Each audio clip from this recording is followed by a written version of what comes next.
Welcome to A1R Psychic Radio here on Moonstruck TV with Amanda Hall, psychic, all the way from the Gold Coast here in Australia. It's absolutely a beautiful summer's day here at the moment. The humidity's well and truly up and it's sort of very balmy and steamy, but I love summer, so I'm not complaining. So it's really a sort of a sad week again. You know, we still have these terrible bushfires raging in Australia. It's sort of, you know, parts of them have been put out with a little bit of rain and things like that, but in the last week, we lost 3 of our volunteer firefighters from the US. And I want to pay respects to those people and their families for their terrible loss. That, you know, yes, we've lost people here in Australia and we've lost our own firefighters and other people in the fires here. But it's an even bigger loss when you have somebody that's travelled halfway across the world to lend a hand and then they lose their life 24 hours before they were due to go home to their families, and they sacrificed the holiday season of being with them. So, you know, I can't express my gratitude and my thanks on behalf of our nation towards those 3 American experienced firefighters that lost their lives. We will never, ever, ever forget your service and what you gave to this country. And I just hope somewhere along the line your families find some sort of peace out of all of this. I know it's going to be a very, very difficult time for them for an extremely long time to come. So anyway, moving on to more positive things, because I think we've got to sort of keep everything moving positively and moving forward, even though there's lots of weather tragedies and lots of tragedies around the world. And every time you turn on the news, there's someone else that's lost their life, or someone famous, or somebody that lost a kiddo, and the list goes on and on. And, you know, our heart does go out to each and every one of those families and people involved in that. But let's move things along in a positive way for the week. The card of the week this week, the Secrets of Tarot card this week, is the 2 of Cups. Now, this is a card that indicates peace of mind. Now, that would be a very, very nice thing to happen, I think, for a lot of people around the world at the moment, is to have some peace of mind. It's been a very turbulent holiday season and the beginning to the new year, where I think there's been lots of turmoil and lots of political stuff going on. And just to be able to have a little bit of peace of mind and exhale and say, wow, you know, we can finally sort of be for the moment. The secondary meaning of this card is joining of 2 people together. Now, it's not always meaning a love romance or a marriage or a commitment ceremony. It can be just 2 people that find each other, or 2 people that come together in the form of friendship or out of need. And I think sometimes we get a little bit carried away. We see 2 people coming together, and particularly a male and a female, and we automatically put the slant on that as being love. This is a collective card. It's saying, yes, the joining of 2 people, but we could also represent that as 2 people being 2 groups of people coming together, and they don't necessarily need to be male or female, but it can be 2 lots of people coming together and trying to find some common ground to bring some sort of peace of mind out of maybe a very delicate or tricky situation. I don't want to say that this card applies to politics, because I really want to sort of not put politics into a tarot card if we can help it. But, you know, we could apply this to so many situations. It could be, you know, people sort of looking for some solutions to sort of global warming, the coming together of many minds, you know, trying to find some solutions out of these very tricky events. And that would be a positive, wouldn't it, if we got some peace of mind out of that and some clear directions on where to go with this climate change thing. I mean, don't get me started on that. I'm a real advocate for we all need to be doing more. We all need to be finding some small way we can contribute to healing the globe and making the world a better place for the future generations that are coming along. Anyway, this week we're going to feature the candle of the week this week is Wishcraft. Now, the reason why I've chosen this one is it's what I term as a generic candle. This candle can sort of cover anything. It can cover your love, it can cover your wealth, it can cover finances, it can cover bringing in wishes, bringing your desires, a new job or whatever. So it's a card that it's a candle that you can use for any reason. So it's the sort of candle that you can have in your supply and sort of say to yourself, well, look, I've got a number of things that I want to work on this week. Maybe I'll get the Wishcraft candle out, because that's the one that can cover many areas of my life. And it's a candle that I quite often burn. And sometimes I just burn it asking for peace in my life, making sure that my family are protected and happy, and sort of finding their inner peace and their direction in life. So you can use it for many different things, but write your little list out, read it out aloud before you start lighting your candle, light your candle, burn it for at least 10 to 15 minutes a day. And I suggest that you sit with the candle. I never leave a candle unattended. Use that time as your quiet time, your meditation time, your reflection time, your time to get those sort of bright ideas.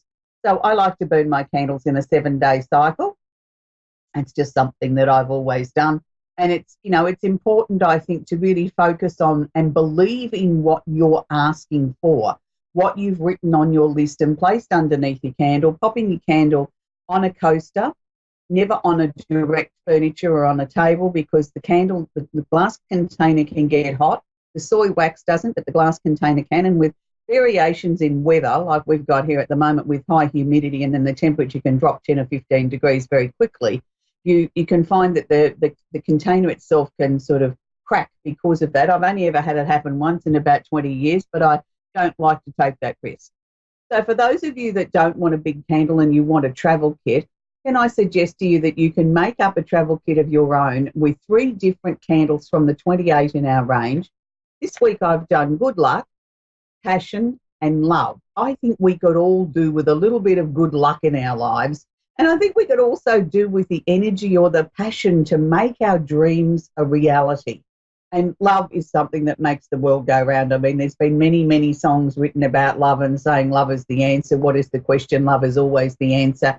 And I'm inclined to agree with that, because I believe if you've got love in your life, you've got everything. It's more important than money. It's more important than anything. If you've got love in your health, then you are a very, very wealthy person. So, and I'm always, you know, try and err on the side of positivity. And I love to have the energy or the passion to be able to make opportunities in my life and to be ready to be able to embrace those. So this is a great little pack. But as I said, we have 28 in the range. You know, make up the pack that suits you. These little ones will burn for about 15 hours each. And yes, we can post things overseas. We have a flat postage rate for our overseas families. So you can fill your trolley up with everything that you want from the Amanda Hall Psychic Store, and it's one flat fee. So anyway, moving along, we're going to have a little glimpse around the universe before we take our first caller. Look, this week I want to leave Pluto and Saturn alone in Capricorn. I think we've aired them enough. Let's go on to some different areas of astrology this week. The sun has just moved into Aquarius. Now, when the sun moves into Aquarius in this time of the year, it's a time where we start to really shift our thinking to new ideas, the possibilities of what can be ahead. You know, we've got the holiday season behind us. We're all sort of bedding into work for the year. The new year's sort of well and truly under our belt. We've set our New Year's resolutions, and now we're starting to think, okay, what can I now do? This is the time when bright ideas start to come. For some people, it's a time where you feel a little bit uncomfortable because you sort of feel as if the energy is very matter of fact. It's sort of bouncing all over the place and not really a lot of emotion or a lot of feeling in it. And that can be very true, because the Aquarian time of the year is all about head stuff. It's about, I feel with my mind. I don't feel with my tummy or my emotions. My feelings come in thought patterns and ideas and light bulb moments. Now, over the coming next 2 weeks, we're going to find for many of you that you're going to have some of those light bulb moments where all of a sudden something will flash into your mind, and it'll be the answer to the problem or the starting point of a new venture or a new idea or something that you need to look at. So can I suggest to you, if you're old-fashioned like me and you like to put things down on pen and paper, have a notepad and a pen with you at all times. If you're one of the modern people that's capable of putting it on their smartphone or their device, well, that's terrific too. Whatever way you can capture these ideas is important, so that you can go back when you've got a little bit more time and expand on that. So the next 2 weeks particularly, there could be some really flashes of genius, some flashes of some really tremendous ideas.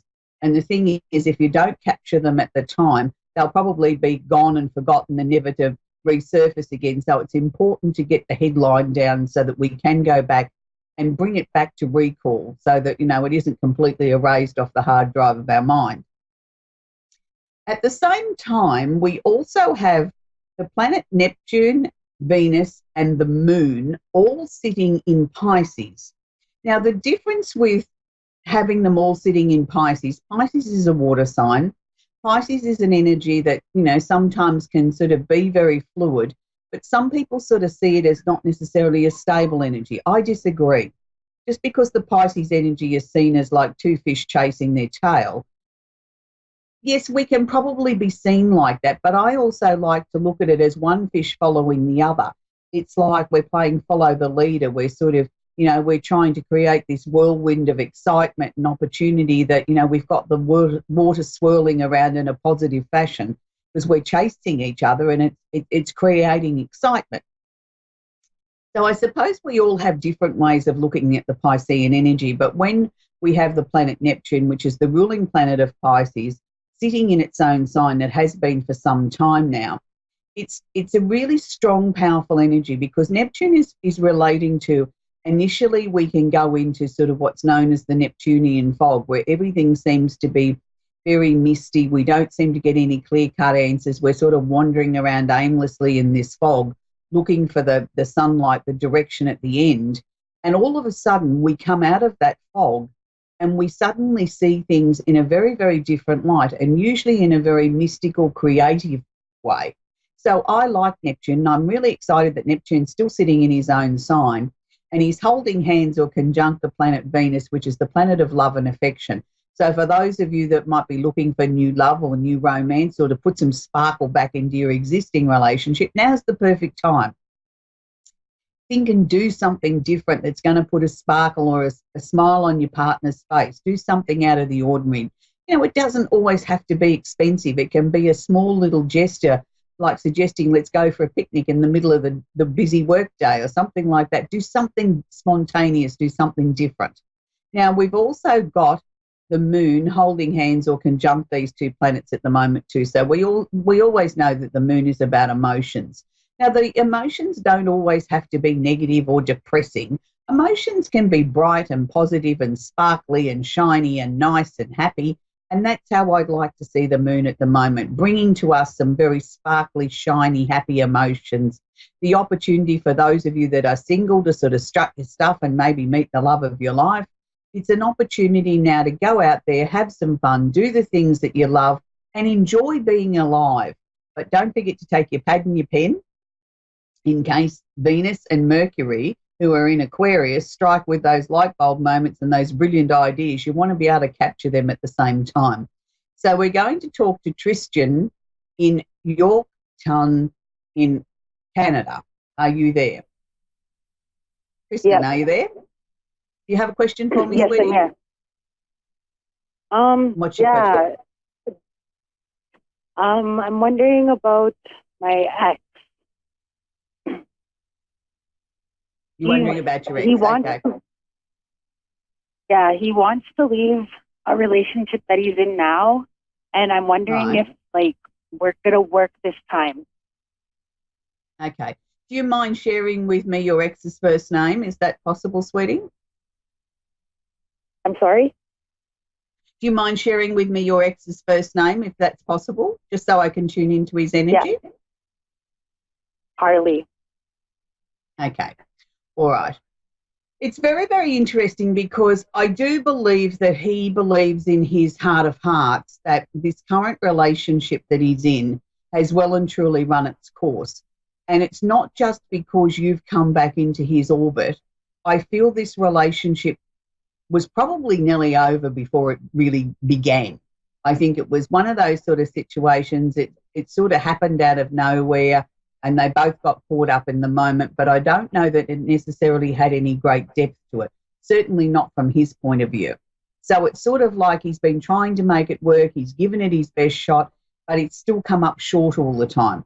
So then, you coming back into the orbit, I think has just made him realise that, look, I'm really wasting my time here and I need to make decisions to make changes in my life. But even if you hadn't come back into his orbit, let me assure you, this relationship he's in now would have ended anyway. You haven't caused it. You haven't been the catalyst for it. The only thing that you've been is maybe speeded it up a little bit. That's about all. Now, coming back to your original question, is it going to work between the two of you this time? I firmly believe it will this time, because I think both of you are coming to the relationship this time in a more mature way, in a more grown up way than you did last time. Last time it was sort of a little bit about almost like two teenagers trying to come into a very adult relationship where there was very intense emotions and demands and everything like that. And both of you throwing little temper tantrums at times, which caused a lot of friction in the relationship, where this time you're coming into the relationship with both of you with your eyes wide open, with an opportunity now to be incredibly honest with each other. So it's sort of like there's nothing that can't be put on the table for discussion. I'm not going to say we're always going to agree, but at least you're approaching it in a more mature way where you'll at least agree to disagree and at least put yourself in the other person's shoes and try and approach it from their point of view and sort of try and find a resolution. So this time, yes, I think there's a much, much better chance of this becoming a successful, long-term, happily ever after relationship, because both of you have done a lot of growing in the time that you've been apart. And I think that's the important thing. You know, sometimes relationships don't always work out the first time round. And, you know, if we're fortunate enough to get another shot at it, then, you know, we approach it with a different set of eyes. But, you know, my usual answer to people trying to resurrect a previous relationship is usually 99% of the time they don't have much hope of making it work because they haven't learnt anything or haven't learnt from the previous experience. And it's like taking a teacup. If you break the handle and you go to glue it back on, you can always see where the handle had been previously fallen off. And that's usually what happens with relationships. But in the very rare occasion, like it is with this occasion, Tristan, I feel that the two of you have learnt significantly from being apart and what pulled apart your relationship initially, that now we're going to go back and regurgitate a lot of that old ground and sort through that and sort of deal with that before we actually venture into the two of us becoming a couple again this time round. So you're approaching it with a completely different set of eyes, and that's why I think it's going to work this time. And I think it's really positive this time. You've both grown up a lot. And it's interesting because you now both laugh at things that would have been a major drama before. You both sit there and burst out laughing and say, well, how trivial or how silly is that to have an argument over that?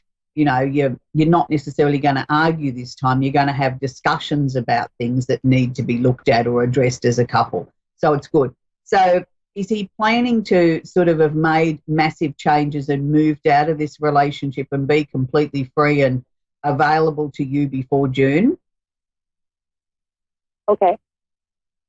Is that what he's aiming for? Like, to me, there still seems to be a little bit of detangling before he can get himself to be in the same area that you're in. Is that what he's working towards?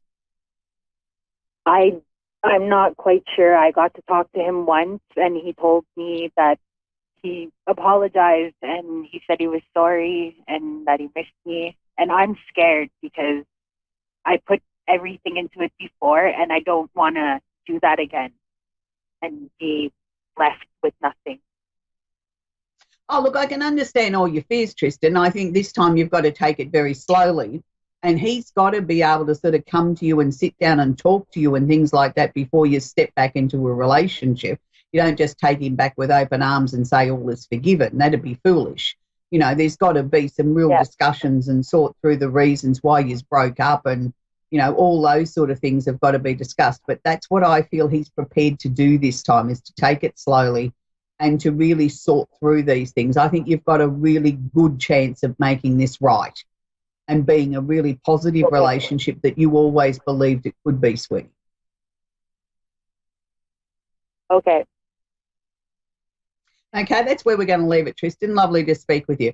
We're going to talk to Abigail in the Netherlands, in Texas, USA. Abigail, are you there? Yes, I'm here. Do you have a question I can work with, please, Abigail? Yes, I am so concerned about my career because I'm having so many trials and tribulations to the point where I just want to quit. Yes, I can pick that up, Abigail. I mean, it's almost been like beyond the point of wanting to quit. I mean, you've almost been physically ill getting up of a morning to go to work. I mean, that's been sort of how intense the emotion's been around the job. Look, what they're showing me here, Abigail, is, and I don't want you to be alarmed by what I'm about to say, but I am going to say to you, I do feel that there's going to be a job change. But I'm going to say... It's going to be a job change? There'll be a job change, but it's in your control. It's not you being forced out the door or anything like that. You will be the one to make the leap of faith. You'll be the one that'll start looking for another job. And when you find one that suits you, then you'll make the decision to leave where you are and move on into another job. So it's a good situation, because I feel by about March, April this year, you're in a position of choice. The current job that you're in will have settled down a little bit, and you'll be able to look at it in very logical, practical sort of eyes and saying, okay, yeah, the current job's settled down a little bit, but at the same time, I've had my feeler gauges out there. I've been looking at what else is in the marketplace, other potential possibilities as far as career. So it puts you in a very comfortable position to be able to make a choice then. Yes, you've been for a couple of interviews. Out of those, one of the places that you went for an interview, you've actually been offered a job. So it's like then you've got to sit down and decide, do I take that or do I stay where I am currently? If you stay where you are currently, my major concern is all the dramas and all the things that have happened in this last 6 to 12 months there are going to resurrect themselves again later in this year. So do you want to put yourself through that pressure again, for this to be sort of like a recurrent nightmare cycle that happens with this current employer? It's like not everybody can handle, I feel, the pressure of the job, and it's like then it overspills into the work environment, and then it becomes very toxic. Where this other opportunity, where you've got an opportunity to change jobs and to go into a new situation, I feel it's a much more grown-up environment. Everybody that's working there seems to be able to handle their job. They're nice to work with. They're pleasant. I'm not saying over, like they don't go out bowling every Wednesday night or anything like that, but they're all pleasant and polite to work with. There's no egos. There's no dramas. If you don't know something, you ask, and, 10 people will help you. It's just a completely different work environment. Yes, it might be a little bit of a less of a job than what you've got now, as far as, as being in a higher position. I don't know that the money's that much less. It's only a little bit less, but certainly the stress is a lot less. And I do feel that you would have the opportunity in this new role, Abigail, to work your way up the ladder again. So it would only be a short period of time that you would take a small drop in income. And I just think taking the pressure off you and being in an environment where people respect you is worth all the money in the world, to be able to go to work and be happy and do your job and come home at the end of the day happily tired, not coming home completely and utterly stressed out and feeling physically sick because you've had to deal with all these toxic people in the work environment. So that's, I feel around sort of April, May, March, April, May is when you're sort of really starting to ramp up looking for another job, Abigail. And I do feel that you will make the choice to sort of jump ship and go to the new company, and I feel it's a very good opportunity for you. Is there also work that you're doing around the house or changing things around where you're living at the moment? I'm not saying moving, but I'm saying moving furniture around or going through things, having a real clear out, because I just sort of feel there's a lot of change around you at the moment. Okay. So have you Hello? have you been sorting out things around the house, Abigail, around where you're living? Yes, I have. Yeah, well, that's good, because while you're doing that, you're actually allowing your mind to sort of become very clear and very concise on, the career situation and what's actually been happening. It's a good diversion, while you're cleaning out a closet, you're actually sort of just allowing your mind to sort of wander in and out on the direction that it wants to take. So you're getting good inspiration around that. So were you planning on making a change of residence in the next 12 months? I had thought of, I was looking at Houston because I'm close to Houston. Right. But I need to leave like now. And the last psychic the last call I had, think it was last year. And she said I was looking, you know, she could see that I'm leaving my current job in March. Yeah, well, that's what I felt, somewhere between March and May. So if you're looking to sort of relocate areas, well, then that's the perfect thing to be doing, isn't it? You know, you're sort of showing the universe you're ready. You're sorting through your possessions. You're sort of looking at what you want to keep and what you can get rid of or, you know, repurpose to someone else. So that's good. That's, you know, you're right on cue for what you need to be doing. So that's good, Abigail. Okay. And then, like, I'm teaching, ma'am. Excuse me?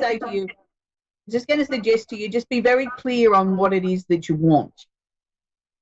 You know, if you want to move to Houston, be very clear on what you're requiring out of that move. You know, obviously you need a job and you need somewhere to live, but be very clear on the type of things that you're sending out to the universe that you want.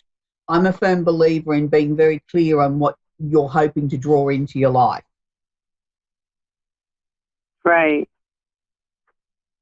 Okay. No point in saying, I just want a job. You know, you want a job that suits you. You don't want a job, you know, in retail if you're used to working with computers. You know what I mean? So be very clear. Write a little list out and, you know, read it out loud, pop it under a candle, doesn't matter what colour it is, and just focus on that, you know, and be very clear on what you're doing. But we need to leave it there, Abigail. We've come to the end of the show, unfortunately. So it's been a very interesting week wherever you are in this globe of ours. I hope that you're enjoying yourself, and we're heading towards February when it's coming at record speed, and before you know it, it'll be Valentine's Day, and we'll be all talking about all the things that matters of the heart and things that make us sparkle and twinkle and enjoy being alive. So until next week, remember to be very positive, be kind and be courteous to someone, and do something nice for someone else that doesn't cost money. A smile, a gesture, cook somebody a home-cooked meal, even ask them over for a cup of coffee. There's, you know, brighten someone else's day and you will be rewarded tenfold. Until next week, bye for now.